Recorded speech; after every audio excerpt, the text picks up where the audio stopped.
भगवान कृष्ण ने गीता में कहा, अर्जुन को देखो अर्जुन, 3 तरह के सुख होते हैं। और पाठ में सुख की बात हुई थी कि हमें सुख कैसे मिले। तो क्या हमारे पास सुख नहीं है? हमारे पास बहुत तरह का सुख है, जिसको आप लोग सांसारिक सुख बोलते हैं, शारीरिक सुख बोलते हैं, खाने पीने का सुख, सोने का सुख, परिवार का सुख, देखने का सुख, सुनने का सुख, घूमने का सुख, गाने बजाने का सुख। बहुत तरह से सुख हम लोगों को प्राप्त होता है, बहुत तरह से सुख मिलते हैं हमें। लेकिन इन सुखों से हमको संतुष्टि नहीं होती है। जैसे आप खाते खाते कितना खा गए पता नहीं, बहुत कुछ खा गए, अन्न भात दाल सब्जी, खाते खाते मांस भी खाए हैं आप, बहुत कुछ खाए हैं, लेकिन खाने से मन नहीं भरता है। खाने में सुख जरूर मिलता है, सबको मिलता है सुख। और देखिए, खाने में यदि भोजन का स्वाद उतना अच्छा नहीं हो तो फिर खाने वाले नाराज हो ही जाते हैं। लेकिन खाने से मन किसी का नहीं भरता है। देखेंगे मरने के समय भी, मरने का मतलब इतना ही हुआ कि यह शरीर जब खत्म हो रहा है, छूट रहा है, उस समय भी आदमी खिलाते हैं। कोई रसगुल्ला, कोई कुछ खिलाते हैं, पिलाया भी करते हैं। और बहुतों के दर्शन भी करते हैं उस समय भी, मरने के वक्त बहुतों के दर्शन होते हैं। तो अब देखिए, बहुतों को देखा है, स्त्री पुरुष लड़के लड़कियों को देखते देखते समय खत्म हो गया है। घर द्वार परिवार सबको देखा है, सुना भी बहुत है, कुछ खाया भी बहुत है, बहुत तरह के कपड़े पहने हैं, बहुत तरह के आपने काम भी किए हैं, लेकिन संतुष्टि नहीं होती है। सवाल ये है, सुख तो हमें मिला ही है, सुख नहीं मिला है सो बात नहीं है, बहुत सुख मिलता है। देखिए, आदमी नाचते हैं, गाते हैं, उछलते कूदते हैं, हंसते हैं, मजाक करते हैं। भगवान कृष्ण के साथ अर्जुन ने भी कहा था, मैंने आपके साथ मजाक किया था, मजाक में आपको मैंने साला भी कह दिया था। तो ये हंसी मजाक भी चल रहा है सब जगह। तो ये आनंद तो मिल ही रहा है, सुख निश्चित रूप से मिल रहा है। लेकिन इन सुखों से मन आज तक किसी का नहीं भरा है। जो कम स्तर पर सुख भोगते हैं और जो बड़े स्तर पर सुख भोगते हैं, सबके सब असंतुष्ट ही रहते हैं। राष्ट्रपति को भी उतनी ही असंतुष्टि है जितनी असंतुष्टि खाकपति को है, चपरासी को है। तो ये सुख हमें है, लेकिन ऐसा सुख नहीं है कि हम संतुष्ट हो जाएं। तो इसलिए ऋषि मुनि लोग आपस में बैठ कर के विचार करते हैं कि भाई सुख, ऐसा सुख जिससे हमें संतुष्टि मिल जाए, कैसे होगा। तो उसी का मैं जवाब आपको दे रहा हूँ। भगवान कृष्ण कहते हैं, सुखम तु इदानीं त्रिविधं श्रीनु में भरतर्षभ अभ्यासाद रमते यत्र दुखांतम च निगच्छति। यदग्रे विषमिव परिणामे मृतोपमं तत्सुखम सात्विकम प्रोक्त मात्म बुद्धि प्रसादजम विषयेन्द्रिय संयोगात यदग्रे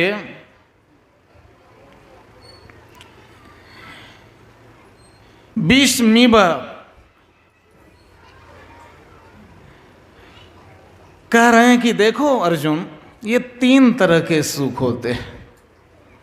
एक सुख है सात्विक।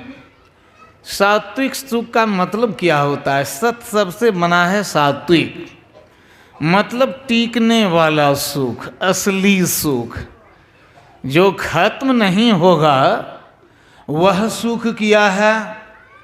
वह सुख कहा अभ्यास से, ध्यान साधना से, आत्मा की खोज से मिलता है। वह सुख ध्यान से, भक्ति से, आत्मा की खोज से मिलता है, जहाँ पर दुख खत्म हो जाता है। लेकिन पहले इस सुख को पाने में किसी को अच्छा नहीं लगता है। ये साधना, ध्यान, भजन, भक्ति, ये सब विष की तरह लगा करते हैं। ये ध्यान, भजन, सत्संग कैसे लगते हैं? ये विष की तरह लगते हैं, जहर, पॉइजनस। ये ध्यान किसी को अच्छा नहीं लगता है, हम लोगों को भी अच्छा नहीं लगता है। देखिएगा, हम लोगों के पास भी जब जाएंगे अचानक, तो हम लोग भी कभी मोबाइल देखते हैं, तो कभी किसी से बात करते हैं, और ज़्यादा इसी में मज़ा हम लोगों को भी लगता है। हम लोग भी मजाक करने में बड़े एक्सपर्ट हैं। हम लोग को भी यही सांसारिक चीज़ ज़्यादा अच्छी लगती हैं। A to Z सबको, समझ गए ना, सबको, किसी को अच्छा नहीं लगता है ध्यान, सत्संग, सब के सब परेशान होते हैं। तो ये बात समझने वाली है। क्या समझने वाली है? कि ये किसी को पसंद नहीं है। ये ध्यान, पूजा, ये सब पसंद नहीं है। इसलिए जब आप लोग हमसे मिलते हैं, हम लोगों से मिलते हैं, या हम ही लोग आप लोगों से मिलते हैं, तो ईश्वर, भजन, ध्यान की बात कम होती है। आप कैसे हैं, आपका क्या हाल है, घर में क्या, परिवार कैसे हैं, नौकरी चाकरी हुई कि नहीं, आपकी गाय बियाई कि नहीं बियाई, मतलब बहुत तरह के बात पूछा करते हैं। तो यही सब हम लोग पूछते हैं, क्यों? अच्छा नहीं लगता है किसी को। और जब अच्छा नहीं लगता है, तब अच्छा नहीं लगेगा तो खराब तो लगेगा ही। तो वही भगवान कृष्ण खुद बोल रहे हैं, देखो अर्जुन, ये सब जो है ध्यान, साधना, आत्मा की खोज, आध्यात्मिक चर्चा, ये विष की तरह लगते हैं, लेकिन इसका परिणाम होता है अमृत की तरह। इसका परिणाम, ये टिकने वाला जो सुख है, इसका परिणाम अमृत की तरह होता है ध्यान साधना का। यही सुख है जिसमें कि दुख खत्म हो जाता है। दूसरा सुख है विषय इंद्रियों के संयोग से होता है। विषय का मतलब क्या हुआ जी? आँख, नाक, कान, इंद्रियों से जो आप सुख भोगते हैं, इसी को विषय का सुख बोला जाता है। ये देखना, सुनना, स्पर्श करना, खाना पीना, स्वाद लेना, इसी को कहा जाता है इंद्रियों का सुख। ये सुख क्या होते हैं? यदग्रे, आगे, पहले कैसे लगते हैं? अमृत की तरह, और परिणाम में विष की तरह होते हैं। आप लोग जो भी सुख भोग रहे हैं संसार के, चाहे जो भी हैं, तो संसार के सुख भोगने में आदमी डूब जाते हैं, भूल भी जाते हैं, बहुत कुछ भूल जाते हैं। अब पैसा तैसा आने लगता है, भूल जाते हैं। चलो, जब सब चलेगा। जब पैसा नहीं आता था तब बोलते थे आदमी धूर्त हो गया है, बदमाश हो गया है, अधार्मिक हो गया है, झूठ बोलता है, निर्दयी हो गया है। लेकिन जब पैसा सब आने लगा तो अब वही वो सब काम करने लगा, झूठ बोलना शुरू कर दिया ज़्यादा, निर्दयी अब वही हो गया। अब दूसरे का धन हड़पने में उसको भी मज़ा लगता है, और ध्यान, भजन, ईश्वर, इसमें मज़ा अब उसको भी नहीं लग रहा है। ये विषय इंद्रियों का सुख ऐसा खतरनाक है, और इसमें ऐसा अट्रैक्शन है कि बड़े बड़े महात्मा भी गड़बड़ा जाते हैं। ऐसे बड़े नहीं, हम झूठ गलत बोल दिए, बड़े नहीं, छोटे सब गड़बड़ाते हैं। बहुत प्रसिद्ध होना ये बड़े महात्मा बनना नहीं होता है। बहुत प्रसिद्ध होना ये बड़ी बात नहीं होती। प्रसिद्ध तो इस संसार में बहुत हैं, जो फुटबॉलर हैं, खेलने में माहिर हो गए तो फिर सारी दुनिया में उसका नाम हो जाता है। क्रिकेटर हैं, 10-20 छक्का लगा दिया तो वो भी सारी दुनिया में प्रसिद्ध हो जाते हैं। कोई जादूगर है, ऐसी कला दिखला दी, वो भी सारी दुनिया में प्रसिद्ध हो जाते हैं। तो बड़ा होना ऐसे नहीं होता है। आपको बहुत आदमी जान जाता है, इससे बड़ा नहीं हुआ जाता है। लेकिन मतलब आप प्रसिद्ध भी हो जाते हैं, लेकिन फिर भी विषयों का सुख जो है इसमें ऐसे कभी कभी डूब जाते हैं कि इतने बड़े पाप कर बैठते हैं जिसकी कल्पना नहीं की जा सकती है। तो हम लोग बहुत सारे पाप कर लेते हैं। क्यों जी? ये शुरू में अमृत की तरह लगता है, खाना पीना ये भी बहुत अच्छा लगता है। आप लोग देखेंगे पराया बाबा के पेट बढ़ जाते हैं। बहुत बाबा सबको देखे जिनके शरीर पर हड्डियां दिखाई पड़ती थी, अब उनके पेट 10-20 किलो के हो गए। अब कारण क्या है? तो खाने में इतना मज़ा है कि निकल ही जाता है। थोड़ा सा ओवर डोज ले ही लिया करते, तो ये सब हो जाता है। अब क्यों होता है? इसमें इतना मज़ा ही है खाने में कि हम लोग भूल ही जाते हैं। कैसे लगते हैं? भगवान कृष्ण कह रहे हैं, देखो अर्जुन, यह जो सुख है यह अमृत की तरह लगता है, बहुत अच्छा लगता है। बाल बच्चे के साथ जब आदमी रहने लगते हैं तो लगता है यही सब कुछ है। कभी कभी आदमी देखेंगे पत्नी की जब बड़ाई करने लगते हैं, बाप रे बाप मत पूछिए।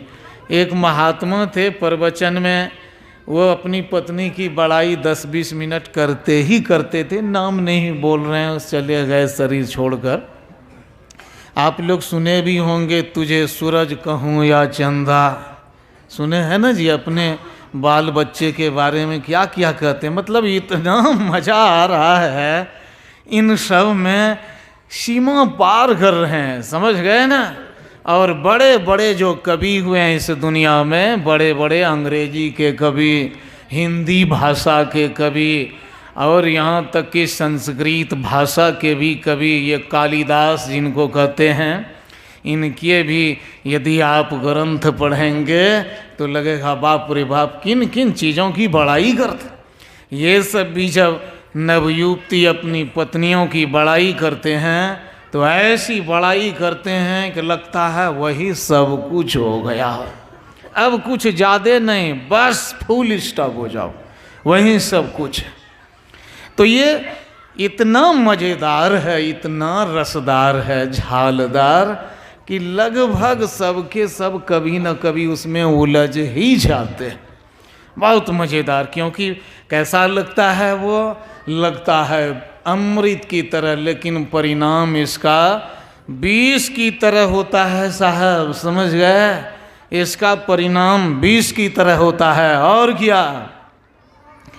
फिर कहते हैं यदग्रे चानुबंधे च सुखं मोहनम आत्मनः। अरे अर्जुन, तीसरा सुख होता है तामसी सुख।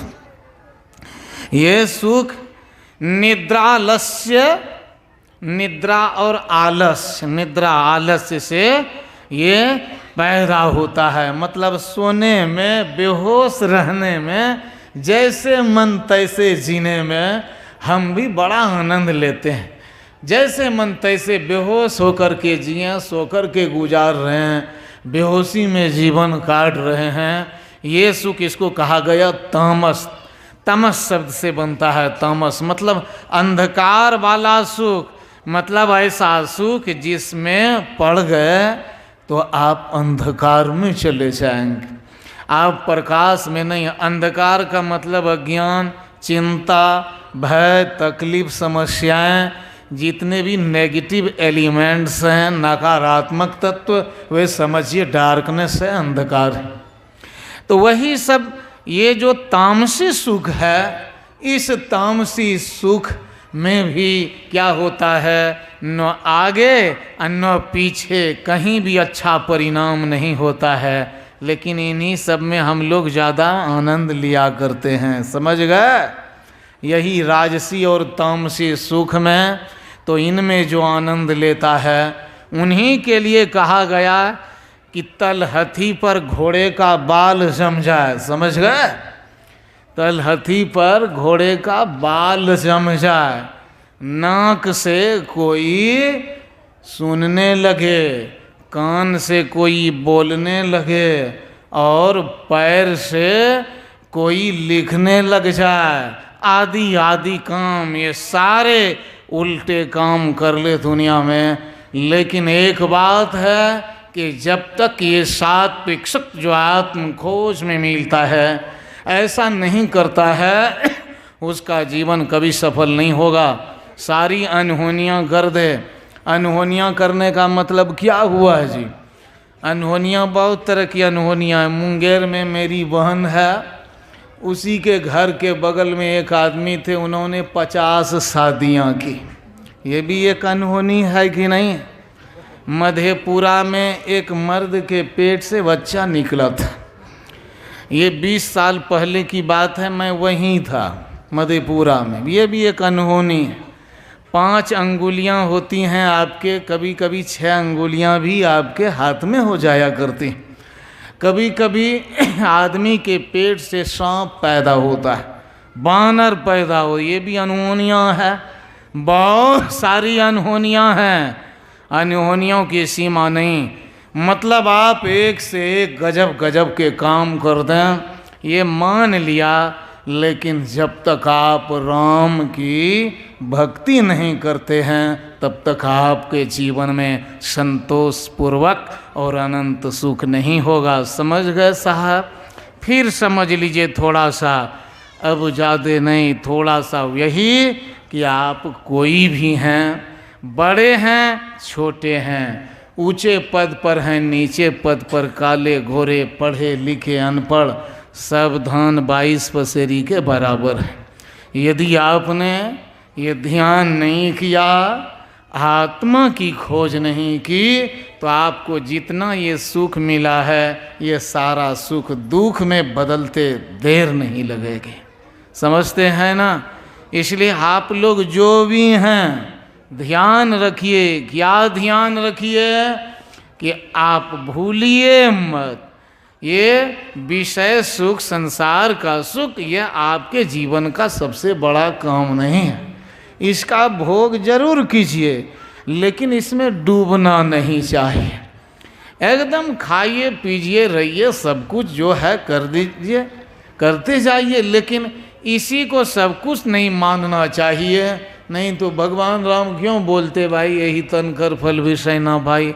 अरे भाई, इस शरीर का परिणाम ये नहीं कि खूब खाने पीने में मगन रहो, ये सब काम तुम्हारा नहीं है। अर्जुन को भी कहा न जी, देख अर्जुन, तुम्हारे जीवन में बहुत धर्म है, बहुत धर्म, धर्म का मन है धारण करने योग, मानने योग, पालन करने योग, बहुत सारी चीज़ें हैं। लेकिन देखो ये एक भी काम आने वाली चीज़ें नहीं हैं, जो भी हैं एक भी काम नहीं आएंगे। इसलिए सब कुछ छोड़कर मन मना भव मद भक्ता मद्याजी माम नमस्कुरु। अरे अर्जुन, मुझ में मन लगाओ यार, दोस्त कहाँ तुम मन लगा रहा है?